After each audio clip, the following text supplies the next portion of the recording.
So if you've purchased a new piece of equipment and you really want to make sure that it's set right and get all the bugs worked out, kinks worked out, make sure to do it right beside the highway. That way all the neighbors get to see it and it gets everybody fired up. 100% of the time it works, 50% of the time.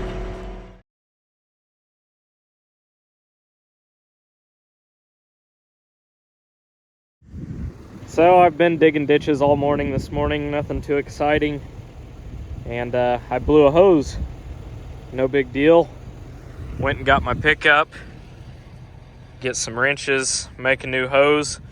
And let's just say my toolbox is actually, it's level with my waist now because that's water and it's currently buried. So skid steer's on the way back.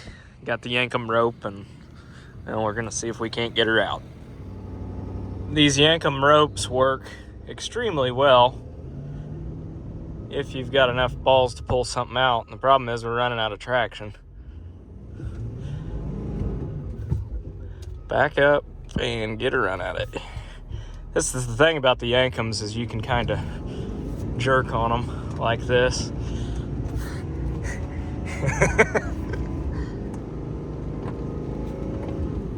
Keep going, keep going, keep going.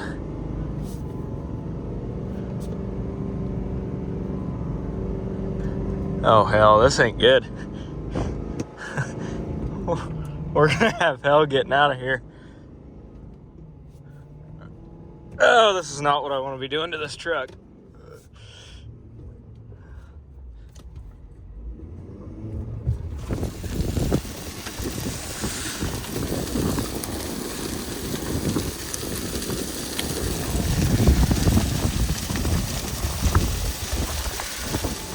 Got a little bit smarter this time. Got the new hose made in hydraulic oil. Taking the skid steer back here instead of trying to bury the pickup a second time today. This floats much better.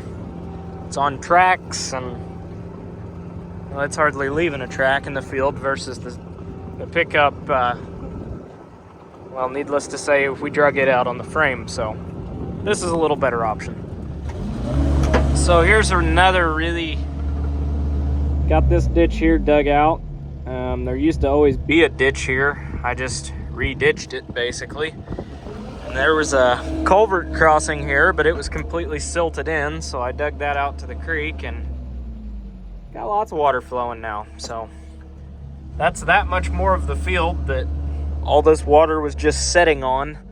It would take weeks and weeks and weeks to dry out and actually be fit to plant. Now it'll actually dry. So there's a bunch of culverts here in this field. There's another one right there I just cleaned out, but definitely a lot of water coming out of here. I mean, it's just been neglected for years and years and years. All this stuff was put in place to keep this farm dried out. It's just never been maintained, so definitely should make a difference here. Lots of water going down right now. Morning. We're gonna attempt to spray some wheat today. Now, I'm not saying this is the most fun you can have with your clothes on, but knocking down buildings is probably up there. There's like an acre and a half here. Used to be an old feedlot. Bunch of saplings growing up in it. And there was 2 or 3 old buildings that were completely fallen down already. There was a camper. So basically I'm gonna come back with the skid steer, shove it all in a pile, set it on fire. Whatever doesn't burn, we'll dig a giant ass hole and shove it in the hole and bury it. But it's like an acre and a half here. It comes to a point, just wasted ground growing up like this. So cleaning it up. Pretty well got all the ditches dug out. One thing we did do, I had to snap a couple limbs off that tree right there to make it happen. Put this low water crossing here. Prior to this, we would always have to take the heads off or whatever we were doing for that side of the field, fold up and come around. And there's a culvert right there. Once you get to the back side of this farm, with. But going forward, we'll be able to just cross right here. There was an old there had always been a low water crossing here. In fact, there's a bunch of old brick and concrete and stuff underneath it when we dipped it out. And it's extremely solid. It's not super soft or anything like that, so it works out well. But there's a bunch of silt from the creek getting out that had come up and pretty well silted it most of the way in. So now we've got a place to cross, but I am gonna take the thumb on the excavator. That tree, as I was shoving dirt yesterday, fell over. So I'm gonna fish that out of here and cut it up, saw it up, do something with it, because I don't want it damming up the creek. So all in all, should work out pretty well here. But I am taking a break from the excavator right now because Michael called and said the sprayer's finally full. So we're gonna get some wheat sprayed. It's supposed to be raining here in about 5 hours, so I want to get that sprayed and we'll go from there. So see what we can't do this afternoon. And we're off. It's time to go spray some wheat. Got a 1,200 gallon tank, but we can spray all the wheat that I've got in 2 tanks, so I didn't even mix it a full 1,200 gallon because it is still a little bit wet, so I figure the more weight we can get off of it, the better. But onward we go. So the wheat looks really good, and I've got 500 gallon left, and we already broke a nozzle body. And by we, I mean me. But I'm gonna spray this tank and Michael's gonna spray the next one. That way we both know how to run this thing, because he's gonna be running it probably more than me this spring. But definitely got some weeds coming through the wheat, but as a whole it looks really, really good. So I don't know, we're getting it cleaned up, and it's supposed to get about 2/10 of rain tonight, so it should work out really well. Well, we got the first sprayer tank unloaded. Now I'm waiting on the garden hose, so I ran a piece on this thing up to a welding shop, had them patch that up for me. Just stuck it back on, and we're gonna make sure that this thing's set halfway level. I also put some spacers in it. It was working like 6-7 inches deep, which is way too deep for what we're needing to do. So basically just gonna make sure that this monstrosity is set the way I want it set, and I'm not really planning on doing a whole lot, but we'll see.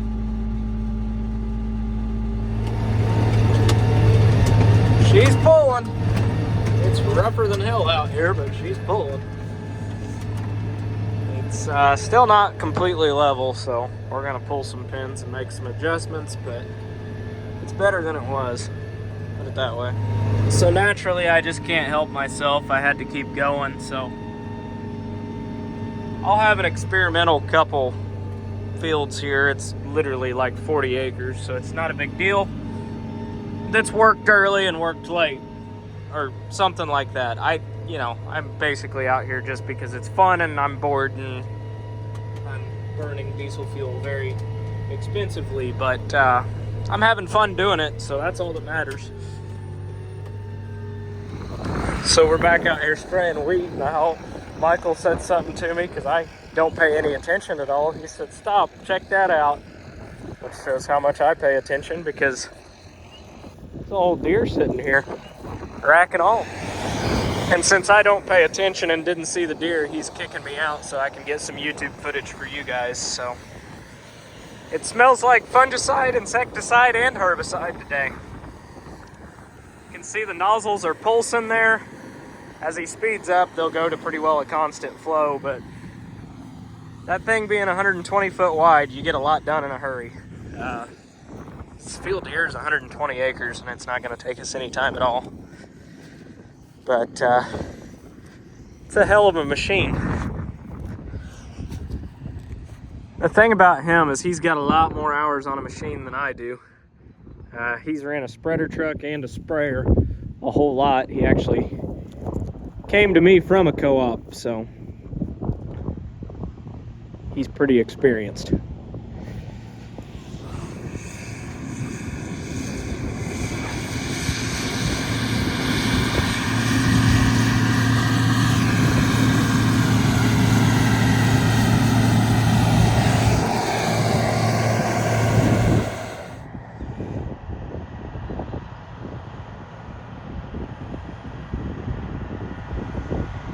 $120-foot boom, I just can't get over. That thing is wide.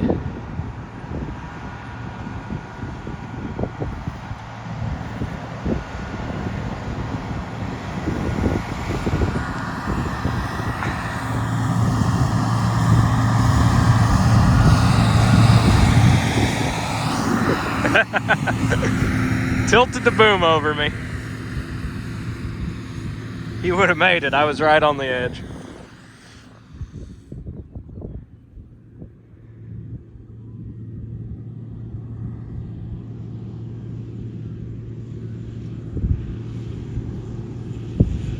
I'm gonna stop him. We got a nozzle not spraying.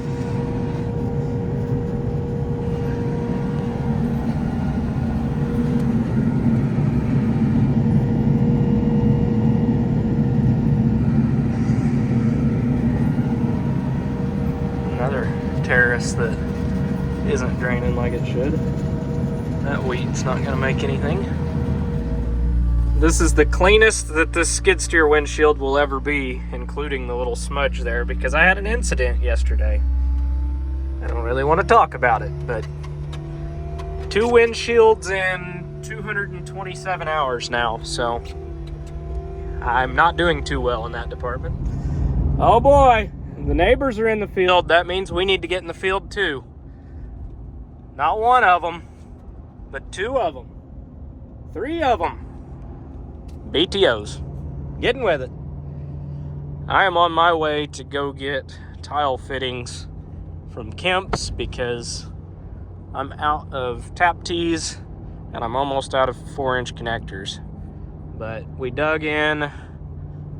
I've also got to get a bunch of riser pipes, standpipes, and solid PVC for tile outlets because I've dug a bunch of mains and we're supposed to get like 5 inches of rain, so I'm racing to get.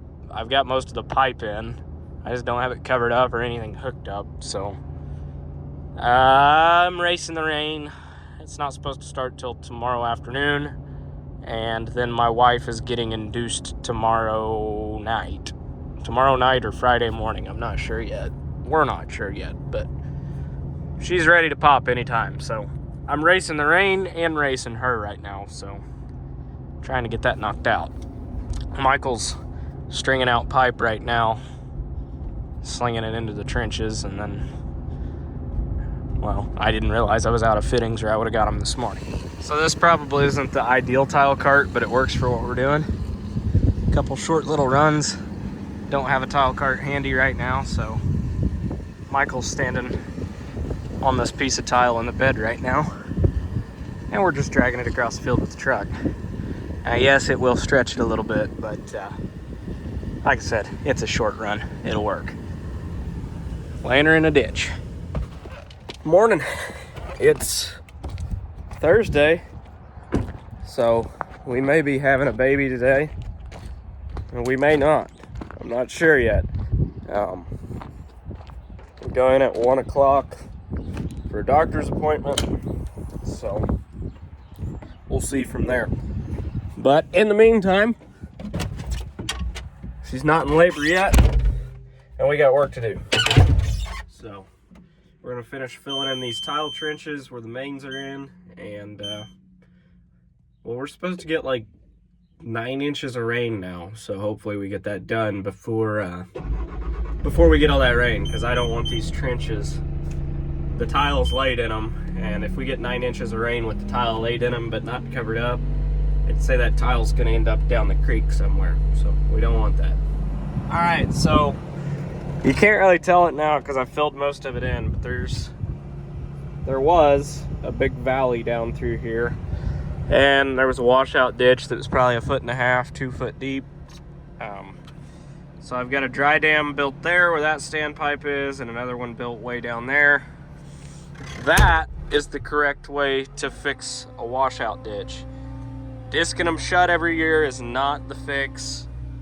That's just slapping a band-aid on a bigger problem. So this should catch pretty well all the water. The camera doesn't really do it justice, but there's a pretty good little valley here.